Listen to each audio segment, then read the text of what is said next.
अस्सलाम वालेकुम दोस्तों, कैसे हैं आप? मैं हूं आपका भाई मुकर्रम और आप देख रहे हैं सऊदी लाइफ एंड टेक। आज की वीडियो बड़ी अहम है क्योंकि मुझे बहुत सारे मैसेज आ रहे हैं और सोशल मीडिया पे भी बड़ी मैं पोस्टें देख रहा हूं कि वीज़े कैंसिल हो रहे हैं। किसी का वीज़ा लगा हुआ कैंसिल हो गया, किसी का लग नहीं रहा, कफ़ील भी कोई ना कोई कहानी करवा रहा है।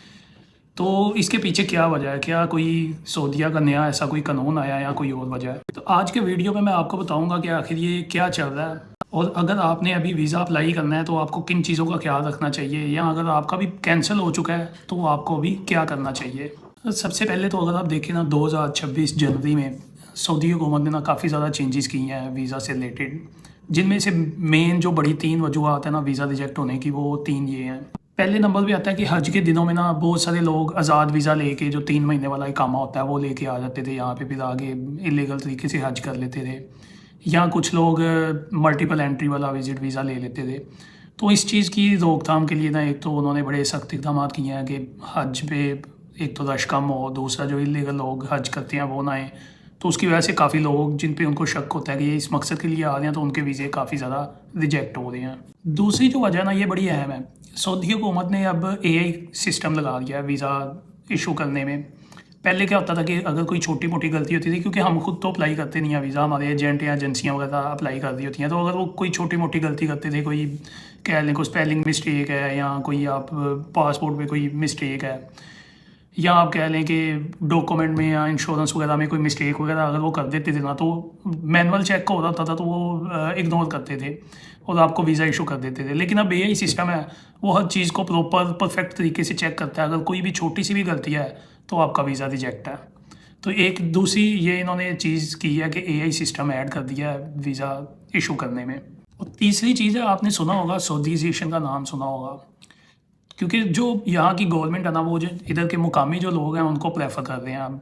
तो जब किसी कंपनी का वीज़ा निकलता है, वीज़ा तो निकल आता है, लेकिन बाद में जब उसका कैलकुलेशन होती है कि इस कंपनी में ऑलरेडी कितने सऊदी काम कर रहे हैं, तो उस बेस पे जब उनकी रेशो ठीक नहीं होती तो वीज़ा कैंसिल हो जाता है, क्योंकि यहाँ पे सऊदीजेशन को काफ़ी ज़्यादा प्रमोट किया जा रहा है। एक और ना बड़ी अहम अपडेट आई थी जनवरी में, उसके उसमें ना गवर्नमेंट ने ये किया था कि जो भी इकामा ऑर्डर है ना, पहले ये होता था कि इकामा ऑर्डर अपने कफ़ील के मरहून मिन्नत होता था कि कफ़ील चाहेगा तो उसको ट्रांसफ़र मिलेगा, कफ़ील चाहेगा तो उसको एग्ज़िट मिलेगा।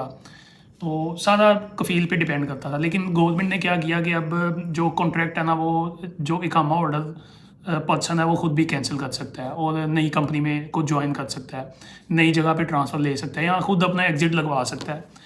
और इस चीज़ को लेके ना, जो कफ़ील थे ना, जो फ़र्दी मुसस्से वाले कफ़ील थे, उनका एहतजाज चल रहा था कि हम लोगों को इतने पैसे लगा के बुलाते हैं और वो आगे अपनी मर्ज़ी से ट्रांसफ़र ले लें, तो ये हमारे लिए काबिल कबूल नहीं है। तो वो इस मामले में काफ़ी एहतजाज वगैरह कर रहे थे। इसमें जो उनको सबसे बड़ा इशू आ रहा था ना, वो आ रहा था वेज प्रोटेक्शन सिस्टम गवर्नमेंट ने लगा दिया था। क्योंकि जो कफ़ील वगैरह, वो आपको पता है लोगों को बुलाते हैं, अपने पैसे रखते हैं, उन्होंने कौन सा तनख्वाह देनी होती है, असल नौकरी तो होती नहीं है, आज़ाद वीज़े होते हैं। तो वो बस समझ लें कि उन्होंने लोगों को बाहर से सऊदीया बुलाने के लिए उस चीज़ को यूज़ करते थे। तो गवर्नमेंट ने ये किया कि जो भी एम्प्लॉई है उसको आपने बैंक के थ्रू, बैंक ट्रांसफ़र के थ्रू सैलरी देनी है। तो वो तो उल्टा लेते थे, जो जिन बंदों को वीज़ा दे रहे हैं उनको उनसे पर मंथ ले रहे होते थे। तो ये चीज़ उनको बड़ी फील हो रही थी, जिसकी वजह से वो लोग एहतजाज कर रहे थे कि गवर्नमेंट इस चीज़ को ख़त्म करे कि जो बैंक के थ्रू उनको सैलरी देनी पड़ती है। लेकिन अब इसमें काम ये हुआ है कि जो उन्होंने एआई सिस्टम लगाया ना, उसने ट्रैक करना शुरू कर दिया है कि कौन से ऐसे कफ़ील हैं जो सिर्फ लोगों को बुलाते हैं और सैलरीज वगैरह नहीं देते। इसका मतलब है कि वो आज़ाद वीज़े पे बुलाते हैं।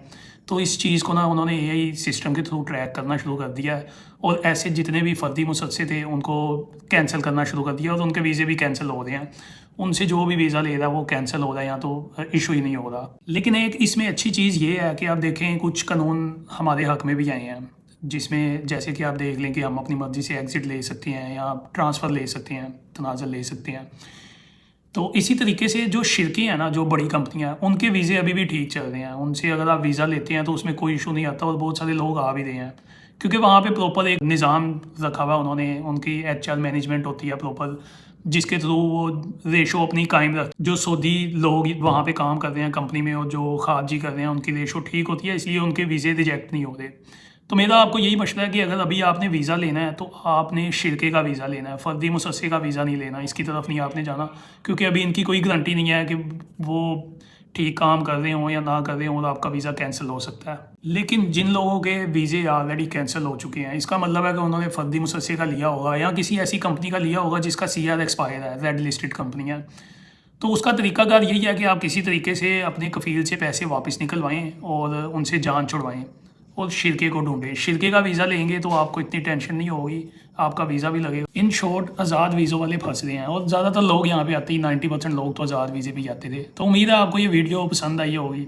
मज़ीद इस तरह की वीडियोज़ वगैरह के लिए मेरे चैनल को आप सब्सक्राइब कर लें और बाकी मैं जॉब्स वगैरह शेयर करता रहता हूँ अपने व्हाट्सएप चैनल पे, तो उसको भी काइंडली फॉलो कर लें ताकि आपको जो रियल टाइम कंपनीज़ की जॉब है वो मिलती रही और आप अप्लाई करके डायरेक्ट कंपनी के थ्रू सऊदी आ सकें।